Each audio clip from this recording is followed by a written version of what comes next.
ویژگی‌های پنهان ابزارهایی که هر روز استفاده می‌کنید و نمی‌دانید. میدونستی پیچ گوشتی یه آپشن داره که اگه یه پیچ سفت بود و باز نشد با یه آچار بازش کنی. فقط کافیه آچار رو به این صورت روی قسمتی که بالای پیچ گوشتی طراحی شده قرار بدید و آچار رو بچرخونید تا قدرت پیچ گوشتی چند برابر بشه و پیچ به راحتی باز بشه. بعضی از پیچ گوشتی‌ها این آپشن رو ندارن.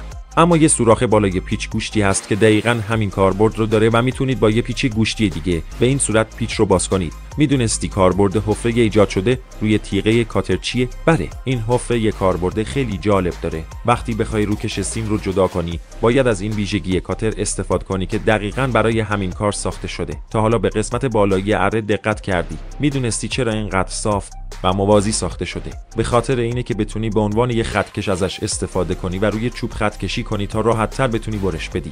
مطمئنم نمیدونستی کاربرد این قسمت مشکی رنگ متر چیه. این قسمت برای پاک کردن طراحی شده و میتونید به عنوان یه پاک کن ازش استفاده کنید و توی اندازه‌گیری یا نقشه کشی خیلی به درد بخوره. با این قسمت فلزی متر هم میتونی بعد از اندازه‌گیری به این صورت نشونه گذاری کنی، چون سر فلز کمی نازک و تیز طراحی شده. تا حالا به این سوراخ روی قفل کتابی دقت کردی؟ میدونستی اینم یه کاربرد خیلی مهم داره.